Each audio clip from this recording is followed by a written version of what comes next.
Evening, one and all. Welcome to the fifth episode of the Transfer Talk. Another bulletin, as we were thinking about doing a Euro 2020 semi-final preview, but not everyone's available. So I thought, to sort of, make this a little bit more worth it, we're going to do a mix-up of the transfer news in the last 24 hours or so, as a little bonus for all of you who've been wondering where we've been in the last few days. So you're going to get a bit of that from me, as well as a Euro 2020 semi-final preview. So if you are watching this, please hit the like button on YouTube and subscribe as well if you want to see more of this. We can keep on doing it throughout the month of July in particular, with pre-season very soon kicking off. There's so much more we're going to get out. And as always, Akash will be here again. The United Link will be here again very, very soon to give us another update on the wonderful work he does to get the transfer news out to as many a fan on Twitter as possible. So you do follow him at the United Link on Twitter.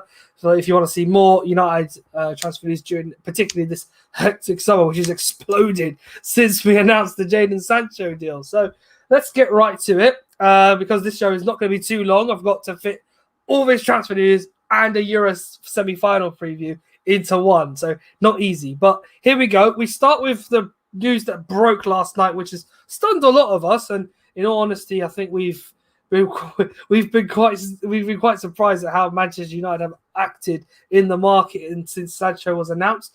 Obviously, that was the main news of last week. Suddenly, it looks like the deals on Rafael Varane has accelerated tenfold in the last few days, to the point where now reports are coming out that he is all but looking to leave Real Madrid. It's very likely he is. However, a lot of fans are hesitant because they'll be feeling that there is, the wolves being pulled under the sheepskin because of the previous saga we had with the Real Madrid centre-back, in which that centre-back is now playing for doesn't play for Real Madrid anymore. But no, it's a big deal. It's a big deal for us. So Man United at the moment, not in any clear indication, but are aiming for Varane. They're pushing for him. And it's clear they want to strengthen the centre-half position to not only give Harry Maguire that solid partner in the defence, but also the ability to increase the likelihood that United could be a little bit more confident in the back four next season, where if you put two top-class centre-halves together and strengthen the other full-back position. We'll discuss that later. But yeah, in terms of the real facts of the deal, he's very close, according to Jorge Calabres and Bulka CF. I believe Real Madrid's links. Mark have been prominent as well. They've been working very hard, apparently, to get as much details out on the deal as possible. But according to Jorge Calabres, it is close for Varane to be joining Manchester United. United have offered him a 5-year deal with the exact amount of 12 million a year, which is what he's asking for Real Madrid. They can offer it to him. However, they are paying newly acquired David Alaba that very same amount. So he's not happy that he's being overpaid for his quality, for his class. And in the end, it probably is one of the catalysts to him leaving, as well as the arrival of Carlo Ancelotti. Real Madrid will accept a bid of 50 million euros plus add-ons, with Varane currently close to signing United and renewing. That's according to Jorge Calabres and El Bunker CF. I'm looking for another one that points out Varane's the Varane situation. There you go. Marcus saying roughly the same thing, that United have made a £50 million bid for Rafael Varane. It's not exactly what Real Madrid want. There's more reports coming out saying that they want 60, guaranteed 60 million. Now, this is a player in the last year of his contract who at the moment doesn't look like he's renewing and is on holiday. So it's a bit of a catch-22. United want to sign him, but they can't exactly get him if he's on holiday. I mean, France were only just knocked out of the Euros this time last week. So he's been on holiday for the best part of almost 6 to 7 days now after leaving his national teammates. So he's been resting and recovering the energy he just expended to try and help France defend to get to France to the final of the European Championships. It ultimately didn't happen. But personally, it's not a good look on Real Madrid's part. They are obviously trying their best to sell players so that he can pay off debts in the stadium, but ultimately it's going to be a tough task. Lots of contradictions, though, in terms of the Varane deal. There's some in the English press that are feeling that this is not as sure as it looks. United are, in their opinion, not exactly looking to be bidding for him immediately. According to Jan Arge Fjortov, there's no bid on the table for United for Varane, but Varane's team have told Real Madrid he wants a new challenge. I can't lie, it's a bold thing for Jan Arge to say, but who knows? Marco, obviously, as I mentioned, have said that they have offered, have offered for Varane, and they're saying now 45 million, but Real Madrid have asked for 60. It's not entirely clear if the player wants to leave or not. It's a catch-22, as I said. So if he chooses to move on, it probably will be good for him. If not, it's a push. PTSD, it's a thing. And that's what Paul McKeown's saying in the comments. We still remember the Ramos deal, but if he is using United as leverage to go and encourage Real Madrid to increase his wages so he can re-sign at Los Blancos, good on him. But really, I just don't know if Madrid are willing. I just don't know if Real Madrid are willing to let him go. Even though they really need the money, the more players they hemorrhage, the less likely they're going to be competitive in all fronts next season. I think that's what ultimately Florentino Perez wants, not just the Super League, but while they're not in the Super League, competing on all fronts domestically and continentally.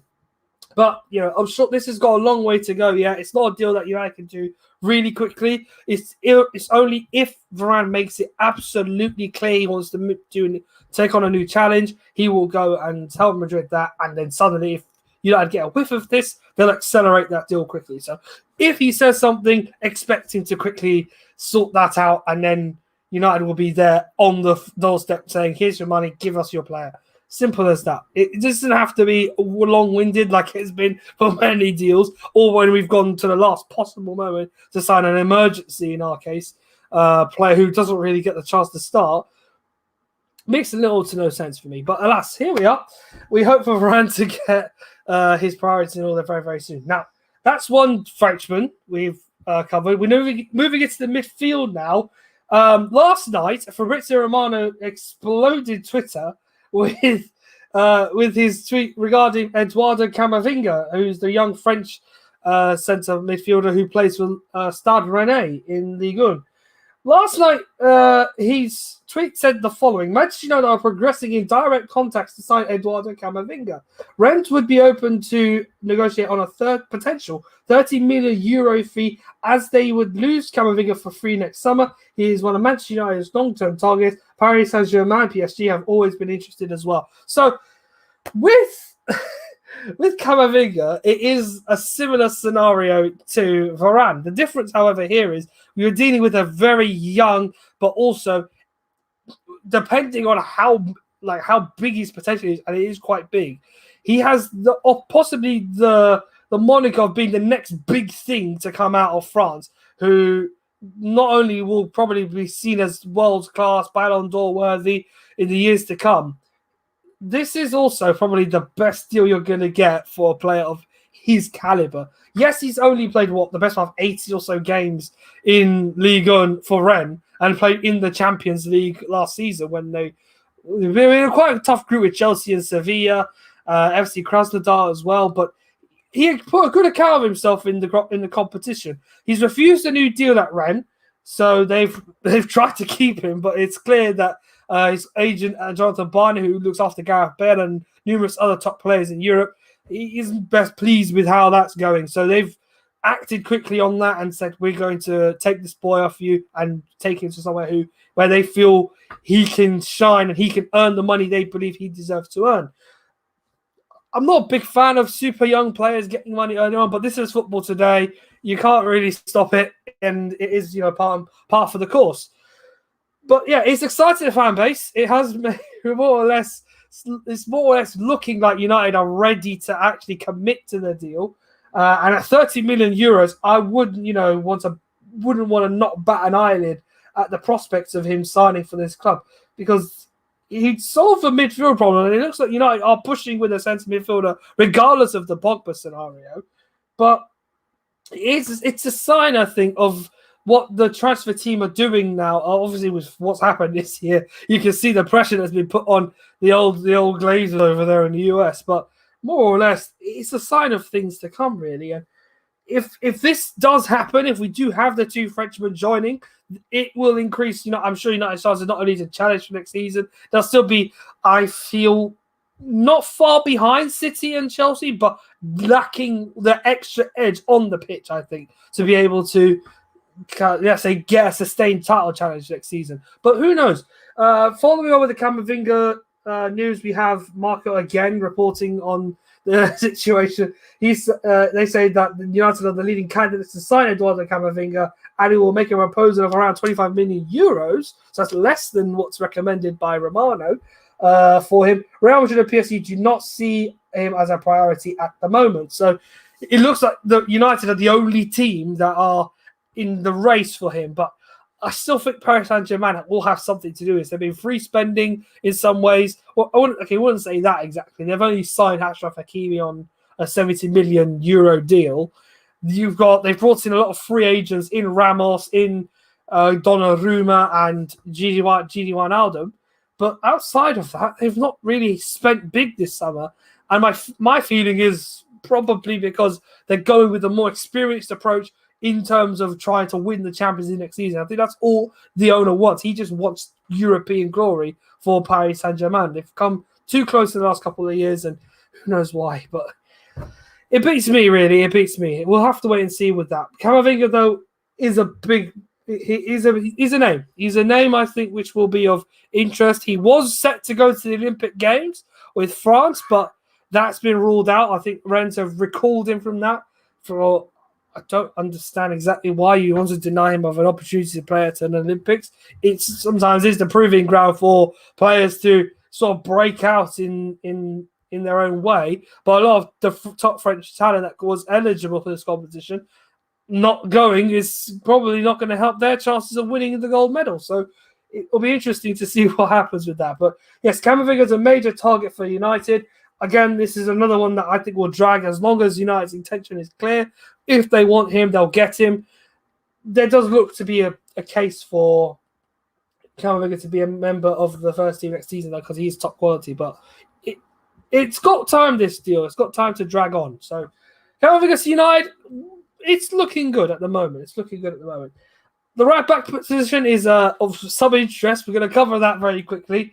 United obviously have been trying to give Wan-Bissaka some competition. Having signed Jadon Sancho, it's making life a lot easier now for Ole Gunnar Solskjaer to organise the team. That right-hand side is a lot more solid compared to last season when it was a bit lopsided. He had Mason Greenwood, who, while an excellent player and a top talent, and is growing exponentially in his stock in the last few years.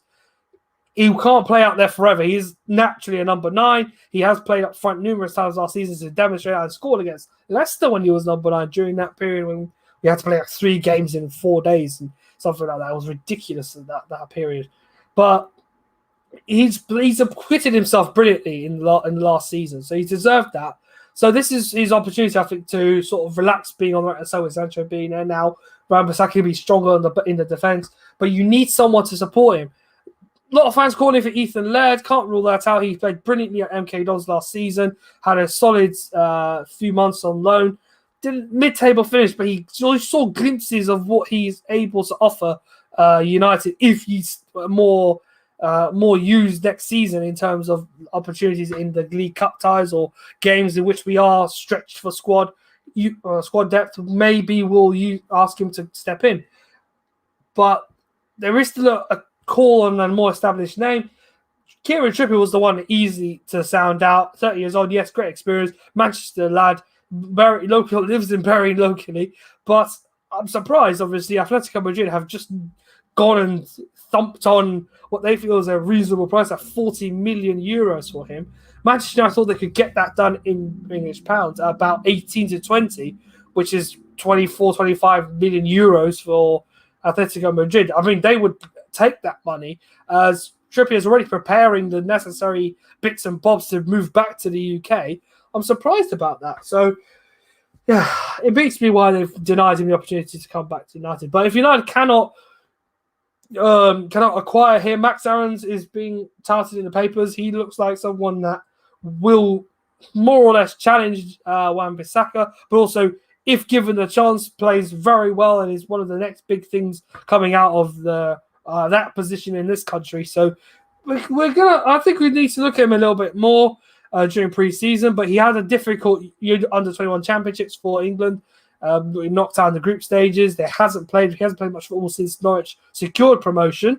So it will be interesting to see if there's anything there. There's nothing of concrete note yet with Aarons, but we have historically been linked with him, and Ollie does prefer that sort of bracket of young players that are still sort of, they're breaking through but need that bit more push to be able to find their potential. So, matter of time with Max Aarons, in my opinion. It's a matter of time.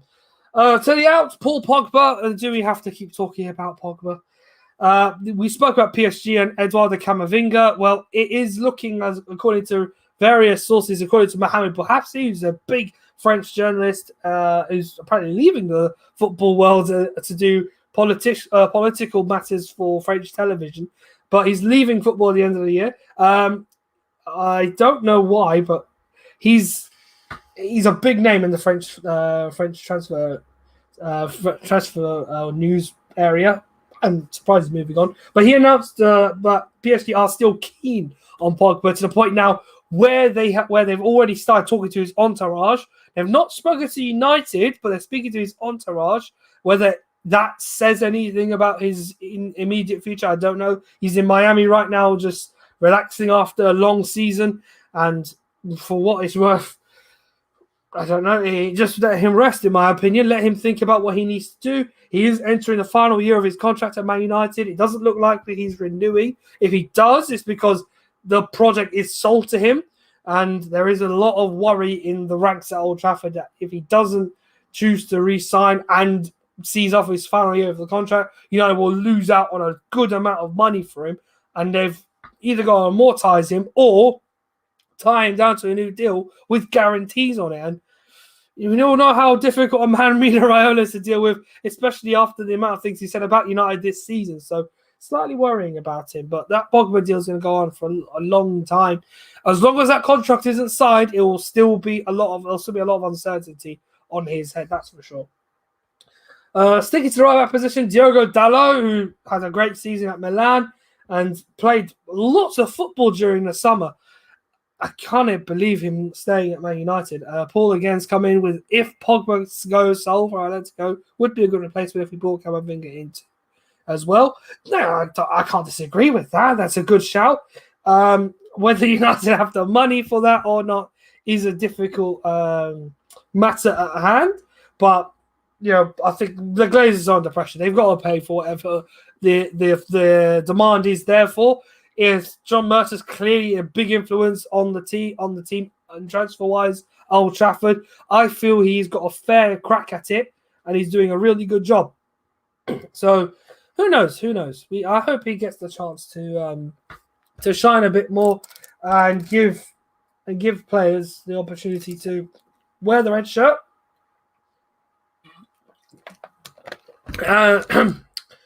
Bad tonsils, you see. To wear the shirt, and I hope that it also encourages more players to look at it and think, some top players at United, I'd love to play for them. I'd love to be able to play a place that fans will adore me and enjoy seeing me play.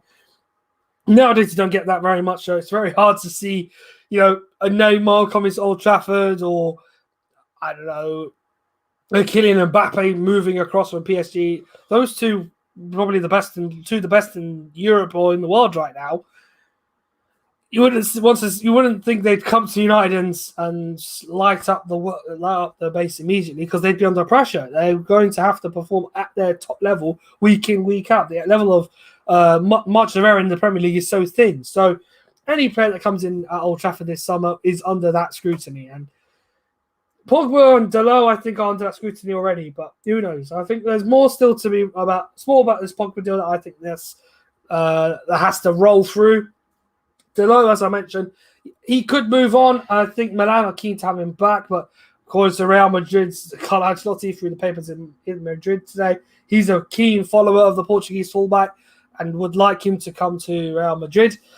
Wouldn't be a bad idea, but selling directly to a European rival, for me, it's a bit sketchy, and I think it's better served letting him go to a club where he can develop on loan, in my opinion, rather than sell him completely, because I think he's got so much to offer. He's the player that I feel is going to gain more experience playing for the club. Well, I think Oli just doesn't favour him, and in the end, if he chooses for him to be moved on, he'll move him on. But in my opinion, I don't see a reason why he should. But yeah, Everton were keen as well. There's a number of other clubs in Europe that are touting him as United. According to many sources, feeling that he is not required at the club next season. Jesse Lingard, obviously, is back at United as a player, but still looking probably to weigh up his options. He's deciding whether to be United player next season. It's like that competition between him, Donny van der Beek, and Bruno Fernandes. So it's a hard task between Oli to deal with that. But if Jesse does decide to move on, West Ham are obviously pining for him, and it looks like with United wanting Declan Rice, they want to use him as a make weight in that deal, but Jesse Lingard not particularly keen to be used as a make weight in any deal. He would rather have just a straight transfer or the loan route sorted out for him. So who knows? We'll see what happens. Facundo Pellistri is likely to be it's the most likeliest deal to be happening right now. He's returned to Old Trafford, obviously, following a good loan move at Deportivo Alaves. He did very well to help them stay up in La Liga last season. They would like him to come back, but he's come back to Old Trafford very quickly, I think, just to do some fitness tests, but it is looking like he will go back out on loan again. And Alaves are very keen to have him back because of the way system works over there, and the manager is very keen on him returning to Spain sooner rather than later. Alaves played well with him, in my opinion, and whenever he didn't play, they struggled. So I think they'd be better served giving him a chance next season, and if they do let him go, United, I think, will be better off seeing him and observing him in Spain rather than putting the pressure on themselves as to hit who everyone else would be, who out of three other right wingers should be playing there. Ahmed Diallo as well. He's a big potential player to move on in the summer. There's a lot that are saying that he could go out on loan and needs to, I think, shine a bit more in first team football. But in any case, we have enjoyed him a lot. I think there's still room for him to improve. I think there's also an opportunity there for him to play more minutes, because last season he didn't get the sort of game time I felt he needed to show us what he can do. He scored a great header against Milan. He scored a fair few goals in the under 23 side before getting his proper first team appearances. So I think next season is a big season for him, and I'm hoping that if he does end up remaining at United after the window closes, Oli has to give him chances. Yes, Sancho will play a lot next season because that's the one signing he's wanted. That's the player he needs in that starting 11. He sees him as the focal point on that right-hand side. So be it. There it is. Sancho's there. Who are you going to replace him with if we need to rest him? Ahmed Diallo. But if Diallo doesn't get minutes, he's not going to be happy. So, yeah, it's hard to please everybody, in my opinion. But he's looking possibly out a loan move. There are clubs interested in him, not known exactly who, but we're going to have to wait and see on that one. Again, it's a developing story as weeks go on. Him and Pellistri both came in, were seen as the two players that were permanent fixtures on the right-hand side, but we didn't get Ahmed until January. And Pellistri only signed at the end of the window, but hadn't even got to the UK yet after the window even closed. So we couldn't just shoehorn him into the first team. But those two, I think, are players to watch next season. Giving them more game time is essential.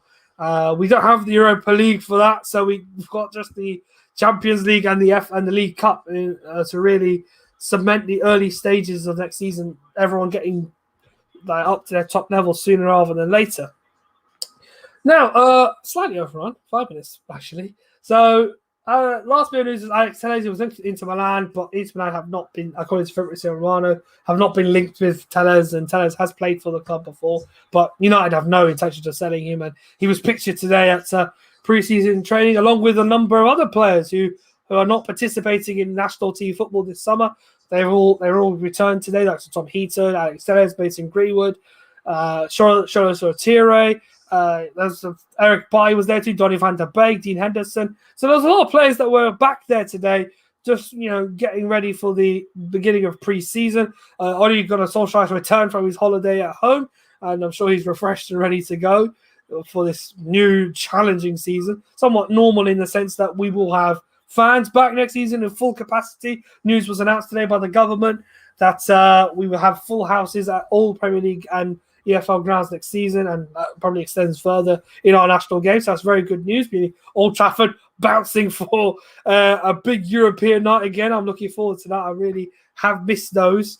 But ones that I think you'll definitely want to enjoy when the opportunity comes around, as if you're living in England right now. Euro 2020. I did say I wanted to do a very quick preview of the semi-finals before I signed off from this show. So we have two great games. I'm going to be at both of them, working in some capacity. I cannot confirm it on this show, but I'll be at the semi-finals and the final. So very excited about that. The first semi-final, Spain versus Italy. We have a dogged Spanish team, I feel, which can improve in more ways than one. In fact, let me just do this really quickly, just to make it so I'm not talking about transfers anymore. There we go. Okay, so Euro 2020. If anything, I'm excited. As I said, Spain Italy, big game tomorrow. Two sides that I think are probably historically one of the best European football teams that we've got, and it's a fierce rivalry. Italians seeking revenge on the Spanish for 2012. They did beat them at Euro 2016. In fact, the last three Euro tournaments they've met, it was Spain in 2008 on penalties. In 2012 was Spain on the virtue of winning the final 4-0, and the Italians got the better of the Spanish in France in 2016 by 2-0. Conte was manager then. It was a very good performance by the Italians that day. I think Chiellini scored one as well. David De Gea was in goal, had a bad day in the office for Spain that day, but he's never had good luck with the national team, David De Gea. But this will be the fourth time these two sides met, and I think it's the first time they'll meet in a semi-final. So this game has a lot riding on it. Obviously, no fans from either country traveling to London. There'll be those who live in the UK that are present tomorrow night. But yeah, this should be an exciting game. I think with the Italians desperate to secure some piece of silverware, it's 15 years now since they won the World Cup, and they will feel that they want to do fair justice. Mancini's side have been impeccable this competition. They have conceded twice, but their defense have done the job. The experience of Bonucci and Chiellini have seen them through hard times in this competition, and the collectiveness of that team, along with the experience on the bench with Vialli alongside Mancini, they were a very good duo. The Italians just have it right in this competition. For them to have gotten this far on its own is a great achievement out there, because they failed to get to the last World Cup, and it did really disappoint a lot of Italians when they missed out on Russia in 2018. So for them, this is a big tournament, and if they are to achieve something magnificent, it's against the Spanish side. They have scored the most goals in the competition. I think, if I'm not wrong, they've scored 13 goals in the Euros. My gut feeling is leaning towards Italy. Spain, while they have that historic pull with the Euros, they've never ever gotten to a semi-final, and they've only got to a semi-final twice before and won both of them. So this will be a huge task, but I just think Italy will have too much for them. The quality up front is excellent, and Spain have been good. They've had to work their way into the tournament, though. Unless Luis Enrique's got one big performance in this team yet, I don't see them getting through it with all the marbles. But it'll be a great game. But for me, Italy will scrape through to the final. And then Wednesday night, England versus Denmark. First, the Danes, they've deserved to be here on the virtue of just the sheer camaraderie they have. And at the end of the day, the team can always beat individuality. But on this occasion, for me, Denmark are playing with a confidence that I have not seen many sides play with in competitions like this. And well, obviously all the bigger protagonists gone in the French, the Portuguese, Germany, and the Holland. The Final Four now have all got that little X factor about them, which probably gets them through a game. With Denmark, I think, the team camaraderie, playing for Christian Eriksen. There'll be big support, obviously, for him, and it's good to see that he's looking well, according to some photos came out the other day of him with a picture of it with a kid outside. He looks so healthy, he looks well, and it was wonderful to see it. They're all going to be playing for him, and I'm sure he'll be watching on Wednesday night from his home. But even then, it's a big task for England. I think the Danes, with that camaraderie, that team spirit, that belief that they can pull off what they did in 1992, it's going to be something that will, I think, worry a lot of England fans. While they've played so well in this knockout phase, they haven't conceded a goal in this tournament. In fact, in their last 7 games, England have not conceded a goal. That defense with Maguire, with Shaw, with Walker Stones, and surprisingly Jordan Pickford, when he's playing for Everton, is probably the laughing stock of the whole country. When he puts an English shirt on, he turns into prime Gordon Banks. But more or less, it's a tough call in terms of who will get through this. But if England score first, I think they'll be disciplined enough to stop the Danes. A reminder, though, the Danes have had England's number in the last couple of matches. In the Nations League, they were drawn in the same group, and Denmark beat England at Wembley for a Christian Eriksen penalty, and drew 0-0 with England in Copenhagen. So for England to win on Wednesday night, they're going to have to really get knuckle down and sort of play as they've done in the games against Germany, for example. I think the way they played against Germany was a contrasting performance in terms of the group stage matches against Scotland and the Czech Republic, which were not the best games to watch. And a lot of people figure, 1-0 England's enough. But in the end, Southgate's managed to get the best out of his team, and he's getting the credit for it. If, though, it doesn't go the way it should do on Wednesday night, we will all be asking questions. So, yeah, England's or Denmark, it's a hard call for me, but I think the English may just have it. So, for the finals, Italy versus England, I'm not going to predict that. I'll leave that for our final preview show later this week. Probably do that on Friday night because Saturday I'm busy. But whoever gets through to the final, we're going to preview that and review the semi-finals on Friday night. So tune in for that. This has been a transfer talk mixed up with a brief Euro 2020 semi-final preview.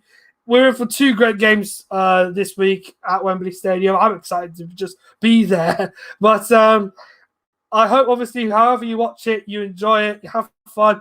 And as always, in terms of the transfers, more will definitely come. We will definitely be live for anything new that comes of it. Any news, any big moments that happen, we'll be ready to go live for it as if not as soon as it happens, within reasonable time for when it happens. We can't guarantee anything, but we do our best on this channel.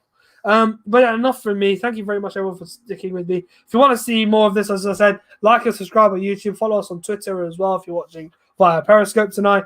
And I will be back with you some point in the future following the Euro, following Wednesday night. Maybe probably Friday. Who knows? Friday afternoon. Well, we'll tell you. We'll tell you when we go live on Twitter. All right. Follow us there. But until then, take care, everyone, and I'll see you soon.